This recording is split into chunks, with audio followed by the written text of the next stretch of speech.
بسم اللہ الرحمن الرحیم۔ السلام علیکم ناظرین، اردو سٹوری اسٹوڈیو میں خوش آمدید۔ میری پھپھو کئی سالوں سے بانجھ تھی۔ وہ مجھ سے بہت پیار کرتی اور مجھ سے ہر روز دعا کرواتی، کہتی میرے لیے دعا کرو کہ اللہ مجھے بھی بیٹا دے۔ مگر مجھے پھپھو کی ایک حرکت بہت عجیب لگتی تھی، وہ یہ کہ پھپھو جب میکے آتی تو مجھے ایک تکیے پر 3 گھنٹے تک بٹھائے رکھتی اور کہتی اگر تو یہاں سے اٹھی تو تیری پھپھو مر جائے گی۔ میں بہت حیران ہوتی کہ ایسا پھپھو کیوں کرتی ہیں۔ ایک دن میں نے چپکے سے تکیہ بدل ڈالا اور رات کو پھپھو جو ہی مجھے اس جگہ پر بٹھا کر گئی تو میں نے فوراً وہ تکیہ کھول کر دیکھا تو دل پھٹ گیا، کیونکہ اس میں تو پھپھو کا۔ آج میں جب اپنی سہیلی کے گھر سے واپس آئی تو پھپھو کو گھر دیکھ کر میں حیران بہت خوش ہوئی، لیکن پھپھو کو روتا دیکھ کر میری ساری خوشی غارت گئی تھی۔ میں آگے بڑھی تو پھپھو نے آنسو پونچھ لیے، مجھے اپنے پاس بلا کر کہا کہ میرے لیے دعا کرو نا فاطمہ، کہ اللہ مجھے بیٹا دے۔ میں نے ہاتھ اٹھا کر آواز بلند دعا کی کہ اے اللہ میری پھپھو کو چاند سا بیٹا دے۔ پھپھو مسکرانے لگی تھی۔ میری پھپھو کو اللہ پاک نے اوپر نیچے 3 رحمتوں سے نوازا تھا، مگر ان کی ساس کو تو پوتا ہی چاہیے تھا۔ وہ اپنے بیٹے کو پٹیاں پڑھاتی تھی تو وہ پھپھو سے لڑ کر انہیں گھر سے نکال دیتے تھے۔ پھپھو مجھے اپنے ساتھ کمرے میں لے گئی اور مجھے چاکلیٹ تھما کر بولی تم یہ کھاتی رہو اور اس تکیے پر بیٹھی رہنا، جب پورے 3 گھنٹے ہو جائیں گے تو یہاں سے اٹھنا، پہلے اٹھ جاؤ گی تو تمہاری پھپھو مر جائیں گی۔ ایک جگہ پر 3 گھنٹے بیٹھ کر میرے پاؤں سو جاتے تھے، مگر میں کیا کرتی، مجھے میری پھپھو کی جان بڑی عزیز تھی، اس لیے میں وہاں سے نہ ہلتی۔ جب 3 گھنٹے مکمل ہو جاتے تو پھپھو آتی، مجھے گلے سے لگا کر 100 کے 2 نوٹ تھما دیتی، میں اتنے میں ہی خوش ہو جاتی تھی۔ مغرب کے بعد پھپھو کو بھائی ان کے گھر چھوڑ آتے تھے، یہ سلسلہ چلتا ہی رہتا تھا۔ میرا دل پھپھو کے لیے بہت دکھتا تھا۔ امی کی بھی پھپھو سے اتنی نہیں بنتی تھی، وہ بھی انہیں اپنے گھر میں نہیں رکھنا چاہتی تھی۔ ابو جیسے ہی کام سے آتے امی ابو کے کان میں خسر پھسر کرتی، ابو بہن کے پاس جا کر بیٹھ جاتے، اس سے کہتے کہ شادی کے بعد عورت کا اصلی گھر تو اس کا سسرال ہی ہوتا ہے، چل میری بہن آ تجھے میں تیرے گھر چھوڑ آؤں۔ آج پھر ایسے ہی ہوا، میں امی کے پاس گئی، میری آنکھوں میں آنسو تھے۔ میں بولی امی اگر ہم پھپھو کو کچھ دن کے لیے اپنے گھر رکھ لیں گے تو کیا ہو جائے گا، اس طرح تو پھپھا کا بھی سبق حاصل ہو جائے گا کہ روز روز بیوی کو گھر سے نہیں نکالتے۔ میرا شوہر مجھے اگر گھر سے نکال دیا کرے گا تو کیا تب بھی ابو مجھے خود ہی میرے سسرال چھوڑ آیا کریں گے؟ امی نے میری طرف بڑے عجیب انداز سے دیکھا تھا۔ وہ بولی تو زیادہ اپنی پھپھو کی سائڈ مت لیا کر، وہ عورت مجھے ایک آنکھ نہیں بھاتی۔ میں خاموشی ہو گئی تھی۔ کچھ روز بعد پھر سے پھپھو ہمارے گھر آئیں، امی سے رسمی دعا سلام کر کے میرے پاس آ کر بیٹھ گئی اور مجھے تکیہ دے کر بولی میری بیٹی اس پر بیٹھ کر میرے لیے دعا کرو نا کہ اللہ مجھے بیٹا دے۔ عجیب سی بات یہ تھی کہ وہ تکیہ ننھا سا ہی تھا جس پر میں بآسانی بیٹھ جایا کرتی تھی۔ پھپھو تکیہ اپنے ساتھ اپنے گھر سے ایک بڑے شاپر میں چھپا کر لاتی تھی، نہ جانے وہ ایسا کیوں کرتی تھی، مگر میں نے ان کی بات ہمیشہ کی طرح مان لی تھی۔ میں کمرے میں تکیے پر بیٹھی ہوئی تھی، پھپھو باہر امی کے پاس جا کر بیٹھ گئی تھی۔ امی نے مجھے آواز دے کر بلایا تو پھپھو نے جھٹ سے بولی کیا کام ہے بہن، مجھے بتا دو، بیٹی کو آرام کرنے دو، میرے موبائل پر گیم کھیل رہی ہے۔ مجھے حیرت کا شدید جھٹکا لگا تھا کہ پھپھو نے امی سے کیوں چھپایا ہے کہ وہ مجھے یہاں پر دعا مانگنے کے لیے بٹھا کر گئی ہیں۔ جیسے ہی 3 گھنٹے پورے ہوئے تو پھپھو میرے پاس آ گئیں، ان کی آنکھوں میں ڈھیروں آنسو تھے۔ انہوں نے مجھے سینے سے لگا لیا اور کہا کہ تم میری جان ہے، تم جیسی بھتیجی اللہ ہر کسی کو دے۔ وہ میری اس قدر مشکور تھیں کہ میں ان سے پوچھ ہی نہ پائی کہ انہوں نے امی کے ساتھ جھوٹ کیوں بولا تھا۔ پھپھو مغرب کے بعد اپنے گھر چلی گئی تو امی میرے پاس آ کر بیٹھ گئیں۔ وہ مجھے کریدنے لگی تھیں، طرح طرح کے سوال جواب کر رہی تھیں۔ فاطمہ تیری پھپھو تجھ سے کیسی باتیں کرتی ہیں؟ میں نے بتا دیا کہ وہ مجھ سے بس دعا کے لیے کہتی ہیں۔ امی کو شک تھا، وہ مجھ سے پوچھنے لگیں تم پھپھو کے موبائل سے کیا کرتی ہو، اپنی کسی سہیلی کو فون کرتی ہو کیا؟ مجھے یاد تھا اس دن پھپھو نے امی سے کہا تھا کہ میں ان کے موبائل میں گیم کھیلتی ہوں، اس لیے میں نے وہی بات کہہ دی۔ امی کے چہرے سے فکر کے بادل کچھ کم ہی ہوئے تھے۔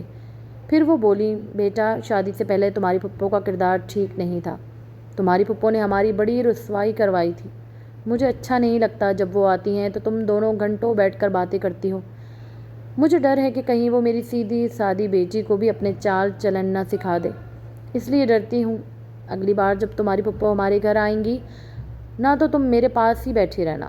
میں نے حامی بھر لی تھی، لیکن میں خود بڑی حیران سی تھی کہ آخر میری پھپھو نے ایسا کیا کیا تھا کہ وہ امی کو اچھی نہیں لگتی تھی۔ پھر پھپھو بھی مجھے 3 گھنٹے تکیے پر بٹھا کر رکھتی تھی۔ امی سے بھی وہ جھوٹ بول دیتی تھی کہ میں گیم کھیل رہی ہوں۔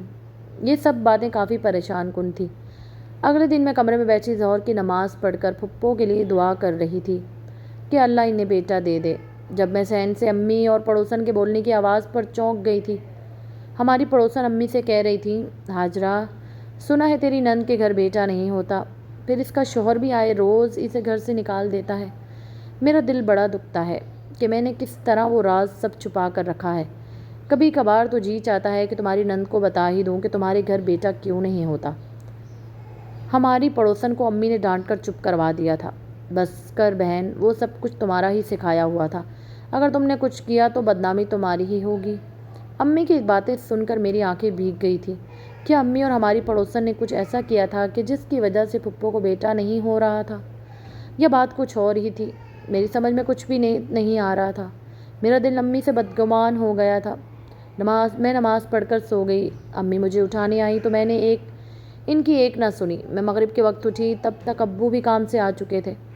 میں باہر جانے لگی تھی جب ابو امی سے باتیں کر رہے تھے۔ وہ بولے، ہاجرہ، کان کھول کر میری ایک بات سن لو۔ ہم نے جو کچھ بھی میری بہن رضیہ کے ساتھ کیا ہے وہ فاطمہ کو پتہ نہیں چلنا چاہیے۔ وہ بہت معصوم ہے، اس کے ذہن پر برا اثر ہوگا۔ پھر یہ بھی تو ہو سکتا ہے کہ وہ سب کچھ اپنی پھپھو کو بتا دے۔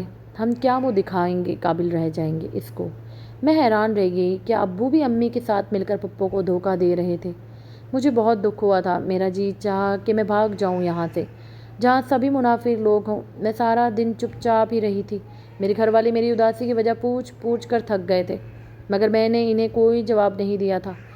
اگلے روز جب پھپھو آئیں تو میں ان سے گلے لگ کر رونے لگی۔ امی اور پھپھو دونوں ہی حیران رہ گئی تھی۔ میں نے پھپھو کا ہاتھ تھام لیا اور انہیں اپنے ساتھ اپنے کمرے میں لے گئی تھی۔ وہ میرے رونے کی وجہ پوچھنے لگیں تو میں ٹال گئی۔ پھپھو بھی کافی اجرت میں تھیں، اس لیے انہوں نے میرا مزاج بہتر ہوتا دیکھ کر مجھے جلدی سے تکیے پر بیٹھ جانے کا کہا۔ میں تکیے پر بیٹھ گئی تو پھپھو مجھ سے ڈراموں کی باتیں کرنے لگی تھی۔ امی نے اچانک کمرے میں چھاپا مار دیا۔ مجھے اور پھپھو کو باتیں کرتے دیکھ کر وہ مطمئن ہو گئی تھی، لیکن مجھے تکیے پر بیٹھا دیکھ کر ڈانٹ دیا۔ نیچے اترو، تمہیں نہیں معلوم ایسے تکیے پر نہیں بیٹھا کرتے؟ میں نے کچھ کہنے کے لیے منہ کھولا ہی تھا کہ پھپھو نے مجھے تنبیہی نظروں سے دیکھا۔ میں خاموش ہو گئی، لیکن امی کے جانے کے بعد میں نے پھپھو سے پوچھا، آپ مجھے کیوں ہر روز اس تکیے پر بٹھا دیتی ہیں؟ پھپھو بولی، بیٹا مجھے لگتا ہے کہ اس تکیے پر جو بھی بیٹھ کر دعا کی جائے وہ ضرور قبول ہوتی ہے۔ تم معصوم بھی ہو اور چھوٹی بھی ہو، اس لیے میں تم سے اپنے لیے دعا کرواتی ہوں۔ میں نے کہا، ٹھیک ہے۔ پھر جب مغرب کی اذان ہوئی تو پھپھو ایک بار پھر سے اپنے گھر چلی گئی تھی۔ آج جمعرات کا دن تھا۔ میں نے نوٹ کیا کہ پھپھو ہر جمعرات ہمارے گھر آتی ہیں۔ نہ جانے اس میں کیا مصلحت تھی۔ خیر، میرا دماغ ہر وقت ابو، امی اور پھپھو کی باتوں کی طرف لگا رہتا تھا۔ میری امی بڑی شکی مزاج تھی۔ انہوں نے نہ تو مجھے موبائل رکھنے کی اجازت دی تھی، نہ ہی انہیں میرا کہیں آنا جانا پسند تھا۔ پہلے تو مجھے سمجھ ہی نہیں آتی تھی کہ وہ ایسا کیوں کرتی ہیں، لیکن پھر آہستہ آہستہ میں سب باتیں سمجھنے لگی۔ مجھے پتہ چل گیا تھا کہ امی پھپھو کی وجہ سے مجھ پر شک کرتی ہیں۔ شک نہ بھی کرتی تو بھی وہ کافی محتاط ہو چکی تھی۔ میں نے ٹھان لیا تھا کہ اب میں سب راز جان کر ہی رہوں گی۔ میں جاننا چاہتی تھی کہ میری پھپھو سے ان کی جوانی میں کیا غلطی سرزد ہوئی تھی، اور یہ بھی کہ میری ماں اور پڑوسن نے مل کر میری پھپھو کے ساتھ کیا کیا تھا۔ ابو کا راز بھی جانا ابھی کا باقی تھا۔ میں نے ایک بات نوٹ کی تھی کہ میری پھپھو ہر جمعرات کے دن ہمارے گھر آتی تھی۔ اس بار میں نے سوچ رکھا تھا کہ جیسے ہی وہ ہمارے گھر آئیں گی ان کا راز جاننے کی کوشش کروں گی۔ میں نے انگلیوں پر گن گن کر دن کاٹے۔ جیسے ہی بدھ کا دن آیا میری بے صبری میں اضافہ ہو گیا تھا۔ میں ساری رات جاگتی رہی۔ اگلے دن میری توقع کے عین مطابق وہ ہمارے گھر آ گئی۔ ان کو آتا دیکھ کر میں جلدی سے آگے بڑھی۔ ہمیشہ کی طرح میں نے پھپھو کا بہت اچھے طریقے سے استقبال کیا۔ پھپھو مجھے جلدی سے کمرے میں لے گئی۔ انہوں نے مجھے تکیے پر بیٹھنے کو کہا۔ میں بیٹھ گئی۔ میں نے دیکھا کہ پھپھو بار بار باہر کی جانب جھانک رہی تھی، جیسے ہی انہیں امی کا ڈر ہو۔ میں نے بھی پھپھو کو پانی کے بہانے سے کمرے سے باہر بھیج دیا۔ وہ جیسے ہی گئی میں نے جلدی سے تکیہ بدل دیا۔ میں نے ایک تکیہ اسی مقصد کے لیے پھپھو کے آنے سے پہلے ہی نکال کر رکھا ہوا تھا۔ وہ جیسے ہی باہر گئی میں نے پھپھو کے تکیے کا غلاف اپنے گھر کے تکیے پر چڑھا دیا اور میں اس پر بیٹھ گئی۔ پھپھو کا لایا ہوا تکیہ میں نے الماری میں چھپا دیا تھا۔ پھپھو پانی لے کر آئیں تو مجھ سے باتیں کرتی رہیں۔ یوں ہی 3 گھنٹے گزر گئے تو پھپھو اپنے گھر چلی گئی۔ اب تو رات ہونے والی تھی، ابو بھی کام سے آ چکے تھے، اس لیے میں نے الماری سے وہ تکیہ باہر نہیں نکالا۔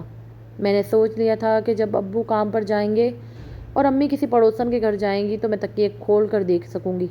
وہ ساری رات بھی میں نے جاگ کر گزاری تھی۔ اگلے دن ابو کام پر چلے گئے، لیکن امی کا تو شاید کہیں جانے کا ارادہ ہی نہیں تھا۔ وہ گھر کی تفصیلی صفائی میں جتی ہوئی تھی۔ جب گھڑی نے 11 بجا دیے تو بس میرے صبر کا پیمانہ لبریز ہو گیا۔ میں نے جلدی سے الماری سے وہ تکیہ نکال لیا۔ دیکھنے میں تو وہ بالکل عام سا ہی لگ رہا تھا، اس میں ایسا کچھ نہیں تھا جس پر شک کیا جائے، مگر پھر بھی میں نے اپنے دل کے ہاتھوں مجبور ہو کر کینچی سے اس کا تکیے کا غلاف قطر ڈالا۔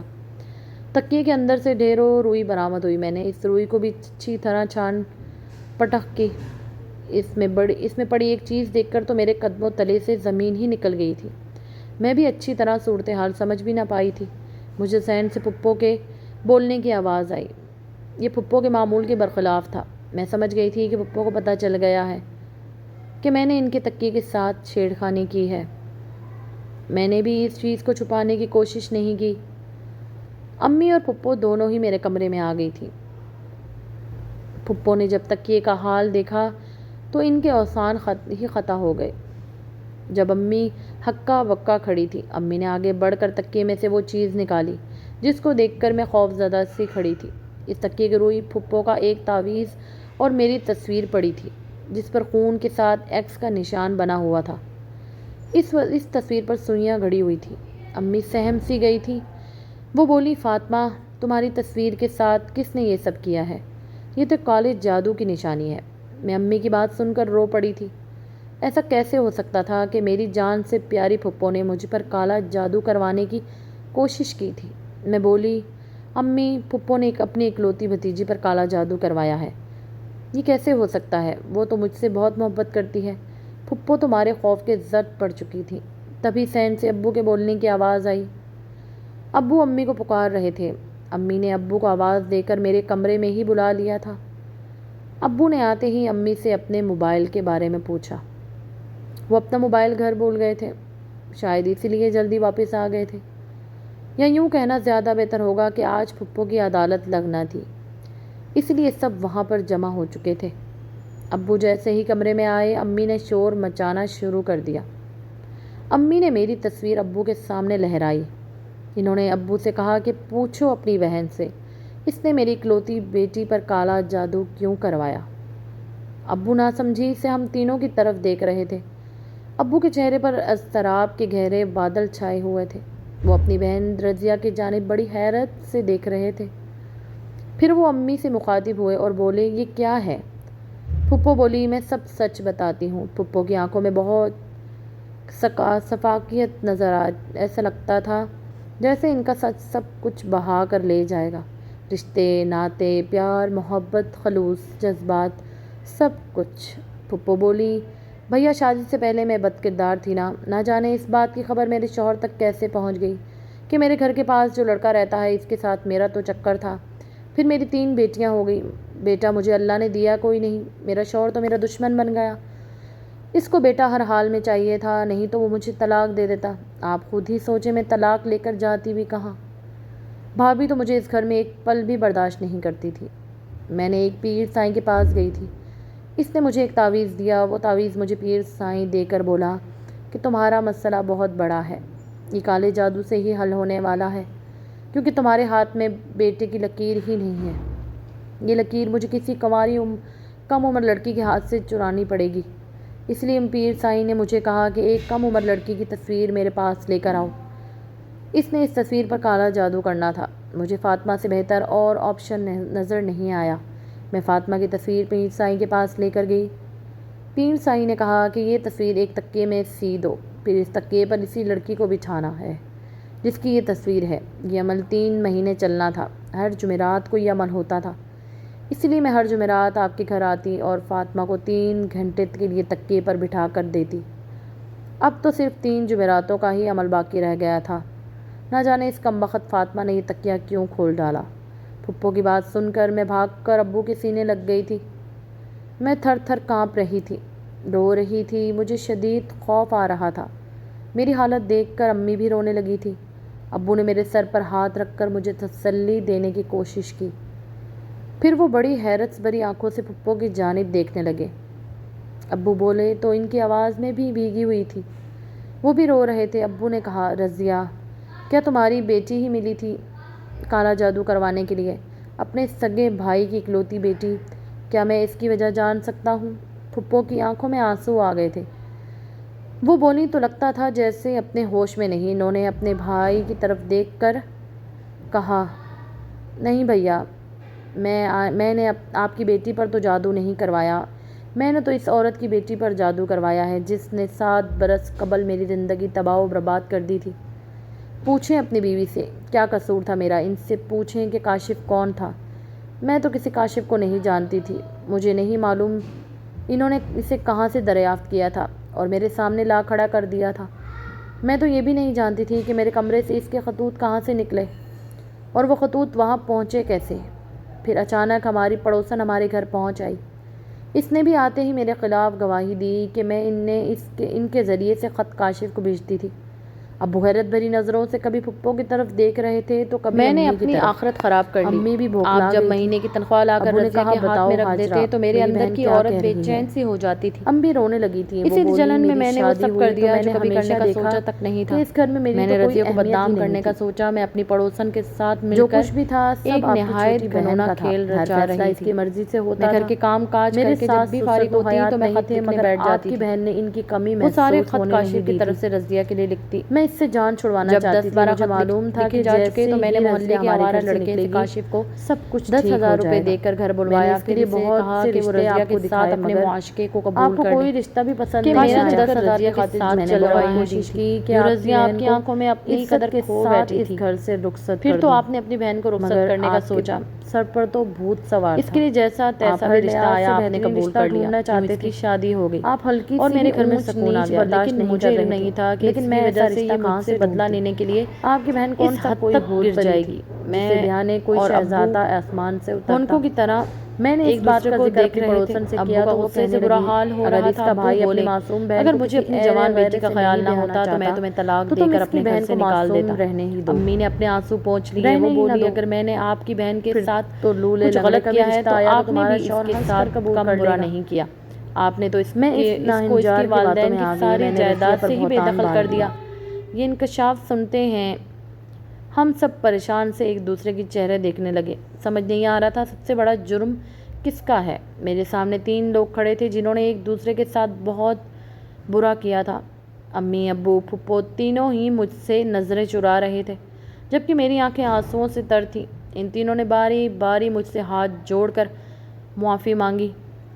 میں رو پڑی تھی۔ میں نے امی سے کہا کہ اگر یہی سب کیسی ہے آپ کی بیٹی کے ساتھ ہوتا تو آپ اس کے ساتھ کیا سلوک کرتی؟ آپ کو یہ سب کرتے ہوئے ذرا بھی اللہ سے ڈر نہیں لگا؟ امی نے پھپھو کے پاؤں میں بیٹھ کر ان سے معافی مانگی۔ ابو نے بھی پھپھو کے سامنے ہاتھ جوڑ دیے تھے۔ اب پھپھو میرے سامنے آئی اور انہوں نے مجھے گلے لگا کر وہ زاروں قطار رو رہی تھی۔ انہوں نے مجھ سے معافی مانگی۔ میں بھاگ کر اپنی کمرے میں چلی گئی اور اندر سے کنڈی لگا لی۔ میں اپنی پھپھو کو کبھی بھی معاف نہیں کر سکتی۔ انہوں نے امی سے بدلہ لینا تھا تو ان سے ہی لیتی، مجھے انہوں نے کیوں استعمال کیا؟ اس دن کے بعد امی اور ابو اور پھپھو ان سب کی صلح ہو گئی، مگر مجھے ان تینوں سے گھن آنے لگی تھی۔ میں سارا دن اپنے کمرے میں لیٹی روتی رہتی تھی۔ مجھے طرح طرح کے وسوسے ستاتے ہیں۔ ابو مجھے مولوی صاحب کے پاس لے کر گئے تو انہوں نے بتایا کہ کالے جادو کا اثر ابھی مجھ پر نہیں ہوا، اس لیے میں بالکل ٹھیک ہوں، مگر احتیاط کے لیے انہوں نے مجھے ہر وقت آیت الکرسی پڑھنے کی تاکید کی ہے۔ لیکن پھر بھی نہ جانے میرے دل میں اگر آپ کو ہماری کہانی پسند آئی ہے تو ہمارے چینل کو لائک کریں، شیئر کریں، کمنٹ کریں اور سبسکرائب کرنا مت بھولیے گا۔ اللہ حافظ۔